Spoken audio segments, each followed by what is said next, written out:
শিরোনামগুলো স্মরণ থাকবে? বলেন তো, প্রথম পর্যায়ের অস্থিরতার নাম কি?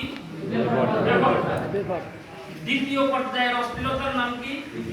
ইফতিজিং। আর চূড়ান্ত পর্যায়ের অস্থিরতার নাম কি? দর্শন। বিস্তারিত বলার মতো সময় নাই, আপনাদের বোঝার জন্য একটু করে আবার দিচ্ছি। প্রথম পর্যায়ের অস্থিরতা যে ব্যাপারটা, এটা বোঝার জন্য কোরআনের একটা আয়াত শুনুন। কোরআনের এক আয়াতে আল্লাহ বলেন, ইয়া নিসাআন নাবিয়্যি লাস্তুন্না কাআহাদিন মিনান নিসাই ইন ইত্তাকাইতুন্না ফালা তাখযা'না বিল কাউল ফায়াতমা'আল্লাযী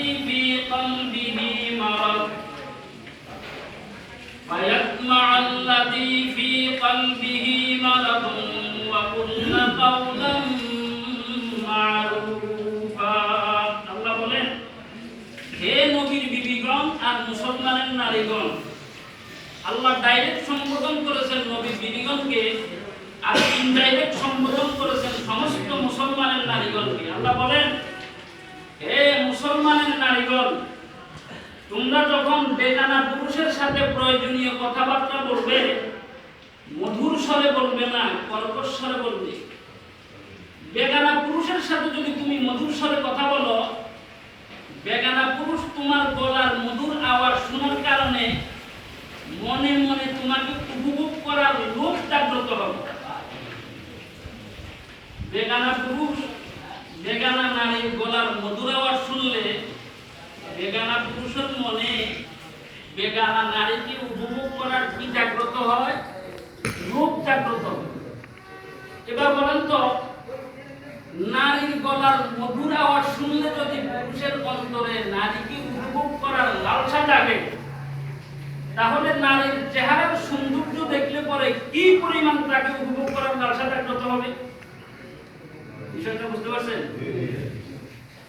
যদি নারীর গলার মধুর আওয়াজ শুনলে পরে পুরুষ তাকে উপভোগ করার লোভ তার অন্তরে জাগে, গলার আওয়াজটা শোনার কারণে, ওই নারীর চেহারার সৌন্দর্য যদি সে অবলোকন করে, যদি সে নারীর চেহারাটা সৌন্দর্য সে যদি দেখে, তাহলে কি পরিমাণ ওই নারীকে উপভোগ করার লালসা তার অন্তরে জাগ্রত হবে? কম হবে না আরো বেশি হবে? এবার বলেন, বিপরীত লিঙ্গ হওয়ার কারণে পুরুষ ফাল নারী ফালকে বৈবাহিক সম্পর্কে আবদ্ধ হওয়া ছাড়া উপভোগ করার লালসা জাগ্রত হওয়া, এটা মানুষের স্বভাব না পশুর স্বভাব? এই জন্য বলেছিলাম, অশ্লীলতা বলা হয় এমন একটা নৈতিক অপরাধকে, যে অপরাধে জড়িত হওয়ার কারণে মানুষ নামে মাত্র মানুষ থাকলেও স্বভাব চরিত্রে পশু হয়ে যায়। এটা হলো অশ্লীলতার প্রথম পর্যায়। অশ্লীলতার প্রথম পর্যায়টা কি? বেপরদায়। অশ্লীলতার দ্বিতীয় পর্যায় হলো ইফতিজিং। যখন সে নারীর চেহারার সৌন্দর্য অবলোকন করে, চেহারার সৌন্দর্যটা দেখে নারীকে উপভোগ করার লালসা তার অন্তরে জাগ্রত হয়েছে। এখনো সে উপভোগ করেছে না উপভোগ করার লালসা জাগ্রত হয়েছে? উপভোগ করার লালসাটা জাগ্রত হয়েছে, এখনো উপভোগ করা বাকি। এখন উপভোগ করার জন্য সে ওই নারীর সাথে সম্পর্ক সৃষ্টি করার জন্য একটা পলিসি অবলম্বন করে। কি? নারীর বাড়ির দরজায় গিয়া রাতের অন্ধকারে বসে বসে প্রেম নিবেদনমূলক গান গাইতে থাকে। কখনো কখনো প্রেম নিবেদনমূলক গানের সুর দিতে থাকে। আবার কখনো ওই নারীকে রাস্তাঘাটে এবং বাজারে, হাটে বাজারে তাকে প্রেম নিবেদন করতে থাকে বিভিন্ন ভাষা। এটাকে ইংরেজি ভাষায় বলা হয় ইফতিজিং, বাংলা ভাষায় বলা হয় উত্তক্তকরণ। নারীকে উত্তক্তকরণ, ইফতিজিং, অর্থাৎ সম্পর্ক সৃষ্টি না করলে নারীকে তো উপভোগ করা যাবে না। নারীর সৌন্দর্য দেখার কারণে যেহেতু তার অন্তরে নারীকে উপভোগ করার লালসা জাগ্রত হয়েছে, অতএব কারণে এই নারীকে বাস্তবেই যদি তার উপভোগ করতে হয়, তাহলে লালসাটা অন্তরে লালন করাই যথেষ্ট নয়, তার সাথে সম্পর্ক সৃষ্টি করতে হবে। সম্পর্ক সৃষ্টি করার যে প্রক্রিয়াটা অবলম্বন করা হয়, এই প্রক্রিয়াটাকে এই পরিভাষায় বলা হয়। তাহলে অশ্লীলতার প্রথম পর্যায় হলো বেপরদা চলা, অশ্লীলতার দ্বিতীয় পর্যায় হলো ইফতিজিং এর মাধ্যমে নারীর সাথে হয় সে সম্পর্ক সৃষ্টি করতে সফল হয়, অথবা সম্পর্ক সৃষ্টিতে সে বিফল হয়। যদি সম্পর্ক সৃষ্টিতে সফল হয় তাহলে নারীর সম্মতিতেই সে চূড়ান্ত পর্যায়ে নারীকে দর্শন করে। আর যদি নারীর সাথে সম্পর্ক সৃষ্টিতে সে বিফল হয় তাহলে নারীর অসম্মতিতে জোরপূর্বক নারীকে দর্শন করে। তাহলে প্রথম পর্যায়ে ছিল অশ্লীলতার বেপরদায় চলা, দ্বিতীয় পর্যায়ে ছিল অশ্লীলতার ইফতিজিং, আর চূড়ান্ত পর্যায়ে হলো এই অশ্লীলতার ধর্ষণ। এবার আমার কথাগুলো বুঝে থাকলে বলেন তো, বর্তমান দুনিয়ার মানুষ অশ্লীলতার কোন পর্যায়ে আছে? প্রথম পর্যায়ে আছে, দ্বিতীয় পর্যায়ে, না চূড়ান্ত পর্যায়ে? শুধুমাত্র অমুসলিমরাই আছে না মুসলমানরাও আছে? এই জন্য বলেছিলাম জাতি ধর্ম বর্ণ নির্বিশেষে সমস্ত মানব জাতি অশ্লীলতা নামক অপরাধে জড়িত হওয়ার কারণে আল্লাহ এই অপরাধের শাস্তি হিসাবে সারা দুনিয়ার মানুষকে করোনা ভাইরাস নামক মহামারীতে আল্লাহ শাস্তি স্বরূপ আক্রান্ত করে দিয়েছে। আমার এতক্ষণ কথা বুঝে থাকলে বলুন তো, বর্তমান দুনিয়ার মানুষের শাস্তির কারণটা আপনারা বুঝতে পারছেন? মানুষকে আল্লাহ যে শাস্তিটা দিচ্ছেন এই শাস্তিটার নাম কি? Corona virus. আর এই শাস্তিটার কারণ কি? অশ্লীলতা। এবার আমরা বোঝার চেষ্টা করি এই শাস্তি থেকে আমাদের বাঁচার ব্যবস্থা কি। এই শাস্তি থেকে বাঁচার দুইটা ব্যবস্থা আছে, একটা হলো প্রাথমিক ব্যবস্থা আর একটা হলো চূড়ান্ত ব্যবস্থা। আগে আমরা বোঝার চেষ্টা করি প্রাথমিক ব্যবস্থা কি, এরপর আমরা বোঝার চেষ্টা করব চূড়ান্ত ব্যবস্থা কি। প্রাথমিক ব্যবস্থা হলো ইসলামের দৃষ্টিতে দুই প্রকার, একটাকে বলা হয় সংক্রামক আর একটাকে বলা হয় অসংক্রামক। সংক্রামক বলা হয় যে রোগটা একজনের দেহ থেকে আরেকজনের দেহে যায়, এটাকে বলা হয় সংক্রামক। যেমন আমি যদি যক্ষ্মা রোগে আক্রান্ত হই, আপনি যদি আমার সাথে চলাফেরা করেন, উঠে বসা করেন, আমার দেহ থেকে যক্ষ্মা রোগটা আপনার দেহে যাইতে পারে, এটা হলো সংক্রামক। আরেকটা হলো অসংক্রামক, যে রোগ একজনের দেহ থেকে আরেকজনের দেহে যায় না, এটার নাম হলো অসংক্রামক। যেমন আমি যদি জ্বর এবং মাথা ব্যথায় আক্রান্ত হই, আপনি যদি আমার সাথে চলাফেরা করেন, উঠা বসা করেন, আপনিও জ্বরে আক্রান্ত হবেন, মাথা ব্যথায় আক্রান্ত হবেন, 100 বার হলফ করে বলা যায় না। অতএব কারণে জ্বর এবং মাথা ব্যথা এটা হলো অসংক্রামক। তাহলে রোগ দুই প্রকার, একটা হলো সংক্রামক আর একটা হলো অসংক্রামক। এখানে একটা আনুষঙ্গিক বিষয় আপনাদেরকে বলে রাখা দরকার, সেটা হলো আমাদের বর্তমান সমাজের কিছু মৌলবী একটা হাদিসের মর্ম না জানার কারণে মানুষকে বিভ্রান্ত করে চলেছেন। সেটা হলো এক হাদিসে রাসূল কারীম সাল্লাল্লাহু আলাইহি ওয়াসাল্লাম বলেন, লা আদওয়া ওয়ালা তায়রাতা ফিল ইসলাম। সংক্রামক বলতে কোনো রোগ নাই, সংক্রামক বলতে কোনো রোগ নাই। কিন্তু এই হাদিসের মর্মে উল্লেখ করা আছে যে রাসূল তো বলেছেন সংক্রামক বলতে কোনো রোগ নাই, এই কথাটার মর্ম হলো রোগের নিজস্ব কোনো সংক্রমণ ক্ষমতা নাই। অর্থাৎ রোগ নিজে নিজেই একজনের দেহ থেকে আরেকজনের দেহে যাইতে পারে না। যখন রোগটা একজনের দেহ থেকে আরেকজনের দেহে যায়, বুঝতে হবে আল্লাহর হুকুমেই যায়। বলেন তো, রোগ নিজস্ব ক্ষমতা বলে একজনের দেহ থেকে আরেকজনের দেহে যায়, আল্লাহর হুকুমে যায়? আল্লাহর হুকুমেই রোগ একজনের দেহ থেকে আরেকজনের দেহে সংক্রমিত হয়। এই কথাটা বোঝাবার জন্য আল্লাহ রাসূল বলেছেন, লা আদওয়া, রোগ সংক্রামক হয় না। অর্থাৎ রোগ নিজে নিজে নিজস্ব ক্ষমতা বলে একজনের দেহ থেকে আরেকজনের দেহে যায় না, শুধুমাত্র আল্লাহর হুকুমেই একজনের দেহ থেকে আরেকজনের দেহে যায়। এই কথাটা বোঝানোর জন্য আল্লাহ রাসূল এই হাদিসটা বলেছেন। কিন্তু আমাদের কিছু মৌলবী হাদিসের বঙ্গানুবাদটা বাংলা ভাষায় পড়ে পড়ে শুধুমাত্র বাংলা ভাষায় উচ্চারণও আছে, আজকাল অনেক বই উচ্চারণও বাংলা লেখা আছে, অনুবাদও বাংলা লেখা আছে। এই বাংলা ভাষা অনুদিত বাংলা ভাষার উচ্চারিত বইগুলো পড়ে পড়ে বদলে দেয় আর মুসলমান সমাজে বিভ্রান্তি সৃষ্টি করে। এই বিষয়টা এই জন্য আপনাদেরকে আনুষঙ্গিকভাবে বলে দিলাম, যাতে করে আপনাদের ঈমানটা ধ্বংস না হয়। তাহলে রোগ দুই প্রকার, একটা হলো সংক্রামক আর একটা হলো অসংক্রামক। বর্তমান দুনিয়ার চিকিৎসা বিজ্ঞানীদের অভিমত, করোনা ভাইরাস নামক যে মহামারীটা, এটা একটা সংক্রামক মহামারী। এটা একটা সংক্রামক মহামারী। অর্থাৎ আমি যদি করোনা ভাইরাসে আক্রান্ত হই, আপনারা যদি আমার সাথে চলাফেরা করেন, আমার সাথে উঠা বসা করেন, তাহলে আপনারাও এই ভাইরাসে আক্রান্ত হতে পারেন। এই কারণে এই মহামারীটা, এই ভাইরাসটা কি অসংক্রামক না সংক্রামক? যেহেতু এটা সংক্রামক, সেহেতু এটার থেকে বাঁচার জন্য রাসূল একটা প্রাথমিক ব্যবস্থা দিয়েছেন। সেই ব্যবস্থা হলো হাদিস শরীফে রাসূল করিম সাল্লাল্লাহু আলাইহি ওয়াসাল্লাম বলেন, যে জনপদে, যে এলাকাতে মহামারী দেখা দিবে, তোমরা সেই এলাকাতে প্রবেশ করবে না। আর যে এলাকাতে মহামারী দেখা দিবে, ওই মহামারী প্রবণ এলাকার লোকেরা মহামারী থেকে বাঁচার জন্য, মহামারীর ভয়ে ওই এলাকা থেকে পালাইয়া অন্য এলাকায় তোমরা যাবে না। যারা বাহিরে আছে তাদেরকে বলছে মহামারী প্রবণ এলাকাতে তোমরা ঢুকবে না, আর মহামারী প্রবণ এলাকার লোকদেরকে বলেছেন তোমরা সেই এলাকা থেকে অন্যত্র যাবে না।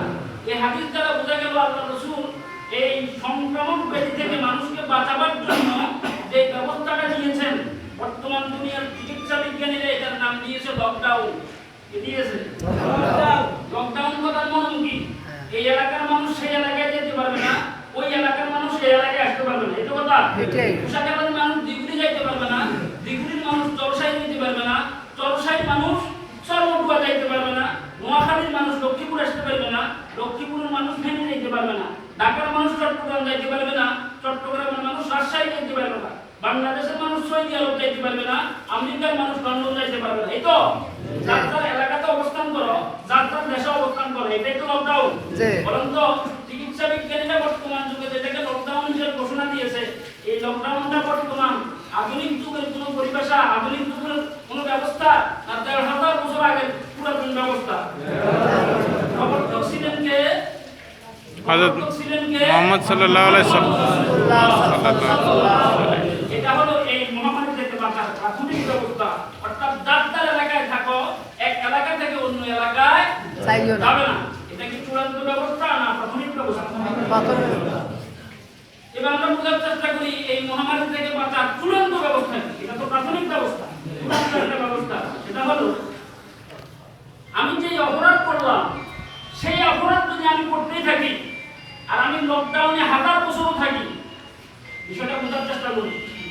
আমি যে অপরাধটা করার কারণে আল্লাহ আমাকে শাস্তিটা দিয়েছেন, আমি সেই অপরাধটা অব্যাহতভাবে করতেছি, আমি অপরাধটা করেই চলেছি, আর লকডাউনে আছি, আমি মুখোশ পরিধান করি, আমি মুজা পরিধান করি, আমি ঘর থেকে বের হই না, আমি সব প্রাথমিক নিয়ম মেনে চলি, কিন্তু আমি যে অপরাধটা করার কারণে আল্লাহ অসন্তুষ্ট হয়ে আমাকে শাস্তি দিয়ে চলেছেন, সেই অপরাধ থেকে আমি নিবৃত্ত হই না, আমি সেই অপরাধটা অব্যাহতভাবে করেই চলেছি।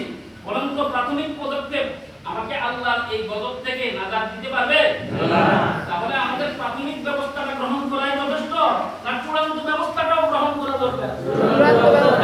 চূড়ান্ত ব্যবস্থা কি?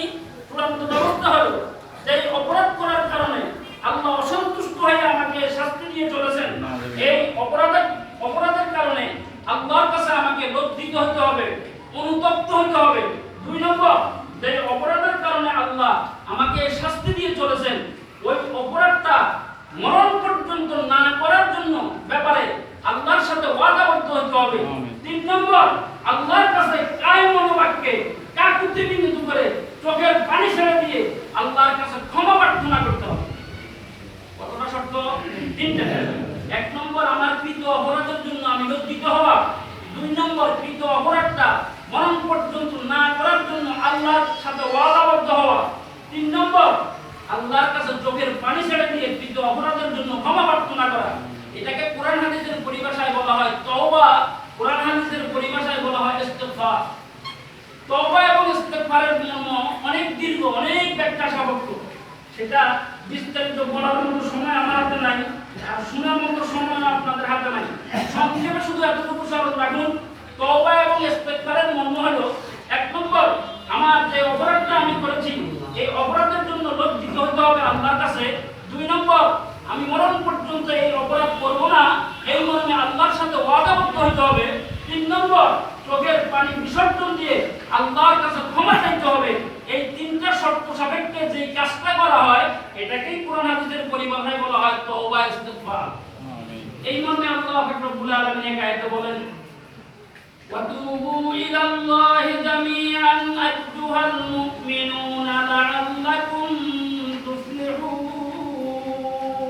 হে মুমিনরা, প্রাথমিক সফলতার পাশাপাশি যদি চূড়ান্ত সফল হতে চাও তাহলে আমি আল্লাহর কাছে তওবা করো। কি করো? তওবা করো। তাহলে চূড়ান্ত সফলতার ব্যবস্থা আল্লাহ দিয়েছেন নি কোরআনে? দিয়েছেন। ব্যবস্থার নাম কি? তওবা। আরেক আয়াতে আল্লাহ বলেন, ওয়া মা কানা আল্লাহু মুআযযিবাহুম ওয়া হুম ইস্তাগফিরুন। আল্লাহ বলেন, যদি তোমরা আল্লাহর কাছে ইস্তেগফার করো তাহলে আল্লাহ তোমাদের গুনাহের কারণে যে শাস্তি তোমাদেরকে দিয়ে চলেছেন এই শাস্তিটা আল্লাহ দুনিয়া থেকে প্রত্যাহার করে নেবেন। তাহলে চূড়ান্তভাবে যদি আমরা আল্লাহর এই শাস্তি থেকে বাঁচতে চাই তাহলে ব্যবস্থা হলো তওবা এবং ইস্তেগফার।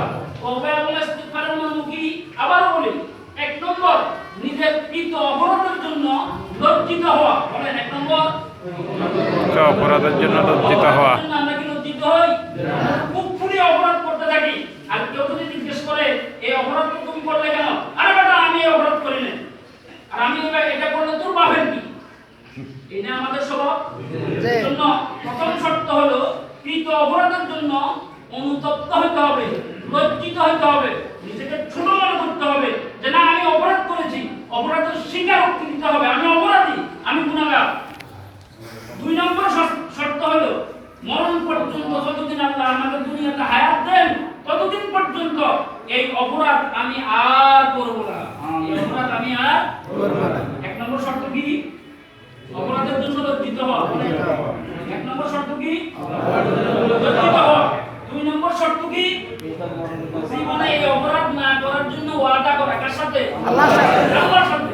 তিন নম্বর শর্ত, এই অপরাধ করার কারণে আল্লাহ যে অসন্তুষ্ট হলেন এজন্য আল্লাহর দরবারে চোখের পানি ছেড়ে দিয়ে কেঁদে কেঁদে আল্লাহর কাছে মাফ চাওয়া। আল্লাহ বলেন, এই তিনটা শর্ত সাপেক্ষে যদি কোনো বান্দা আমার কাছে ধর্ণা দিয়া তওবা ইস্তেগফার করে, আল্লাহ রাসূল হাদিসে বলেন, আত্তাইবু মিনাজ যামবে কামাল্লা যামবালাহু। এই তিনটা শর্ত সাপেক্ষে যদি বান্দা গুনাহ করার পরে আমার কাছে ধর্ণা দেয়, তওবা করে, আমি আল্লাহ পাক রব্বুল আলামিন তাকে এমন ভাবে বেগুনা বানায় দেন, মায়ের পেট থেকে ভূমিষ্ঠ হওয়ার পরে যেইভাবে সে বেগুনা হয়ে দুনিয়াতে এসেছে। অর্থাৎ মায়ের পেট থেকে যেমন নাকি একটা বাচ্চা বেগুনা হয়ে দুনিয়াতে আসে, এই তিনটা শর্ত সাপেক্ষে কেউ যদি তওবা করে আল্লাহ তাকে সেরকম বেগুনা বানায় দেন। যখন সে বেগুনা হয়ে গেল তখন তার গুনার কারণে আল্লাহ যে অপরাধ যে শাস্তিটা তাকে দিচ্ছিলেন সেই শাস্তিটা আরো দুনিয়াতে অবশিষ্ট রাখবেন না আল্লাহ উঠিয়ে নিয়ে যাবেন? তাহলে এই শাস্তিটার থেকে বাঁচার চূড়ান্ত ব্যবস্থাটা বুঝতে পারলেন? এটা কি? তওবা ইস্তেগফার। তওবা ইস্তেগফার কোনো পীরের হাতে হয় না, মনে রাখবেন। তওবা ইস্তেগফার কোনো মাওলানার হাতে হয় না, কোনো ইমাম সাহেবের হাতে নয়। তওবা ইস্তেগফার সম্পূর্ণ নিজের হাতে। নিজের হাতে। পীর আপনাকে কি তওবা করবে? হ্যাঁ, নিজের উপরে তো তওবা করো। মানুষের যা হারাম জিনিস খাইয়া পেট কাটে বড় করছে, হ্যাঁ নিজের উপরে তো তওবা করো। আপনি কি তওবা করে বলে? এজন্য তওবার দায়িত্ব কোনো পীরের হাতে দেওয়া হয় না। তওবার দায়িত্ব সম্পূর্ণভাবে নিজের কাছে। নিজে নিজে আল্লাহর কাছে অনুতপ্ত হবেন, নিজে নিজে আল্লাহর কাছে গুনাহ পুনরাবৃত্তি না করার প্রতিশ্রুতি দিবেন এবং নিজে নিজে আল্লাহর কাছে কেঁদে কেঁদে চোখের পানি বিসর্জন দিয়ে মাপ চাইবেন। যদি এই তিনটা শর্ত সাপেক্ষে আল্লাহর কাছে তওবা নিজে নিজে করতে পারেন, না পীরের মাধ্যমে? পীরের মাধ্যমে না, ইমাম সাহেবের মাধ্যমে না, মাওলানা সাহেবের মাধ্যমে না, নিজে নিজে। তওবা করতে হবে কিভাবে? নিজে নিজে। আপনারা নিজেরা নিজের গুনার জন্য অনুতপ্ত হতে পারবেন না? নিজেরা গুনাহ না করার জন্য আল্লাহর সাথে ওয়াদাবদ্ধ হতে পারবেন না? নিজের গুনার কারণে ভোর রাতে উঠে তাহাজ্জুদের নামাজ পড়ে চোখের পানি ফেলতে পারবেন না? তাহলে এই কাজগুলো করার জন্য কোনো পীরের দরকার আছে? না। কোনো ইমাম সাহেবের দরকার আছে? না। কোনো মৌলবীর দরকার আছে? না। নিজে নিজেই করা যায়। নিজে নিজেই যদি এই তিনটা কাজ করে আল্লাহর কাছে ক্ষমা চান, আল্লাহ আপনাদেরকে ক্ষমা করে দিবেন এবং দুনিয়া থেকে এই করোনা ভাইরাস নামক মহামারীটা আল্লাহ উঠায় নেবেন। আমিন। আল্লাহ আমাদের আপনাদের সকলকে এই মহামারী থেকে আমাদেরকে নাজাত পাওয়ার যে ব্যবস্থা আল্লাহ কোরআনে বলে দিয়েছেন, যে ব্যবস্থাটা রাসূল হাদিসে বলে দিয়েছেন, সেই ব্যবস্থাটা অবলম্বন করে আমাদেরকে এই মহামারী থেকে মুক্ত জীবন যাপন করার তৌফিক দান করেন।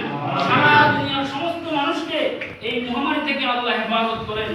বিশেষ করে বাংলাদেশের সমস্ত মানুষকে আল্লাহ এই মহামারী থেকে হেফাজত করেন। বিশেষ করে আমাদের এই এলাকার সমস্ত মানুষকে আল্লাহ এই মহামারী থেকে হেফাজত করুন।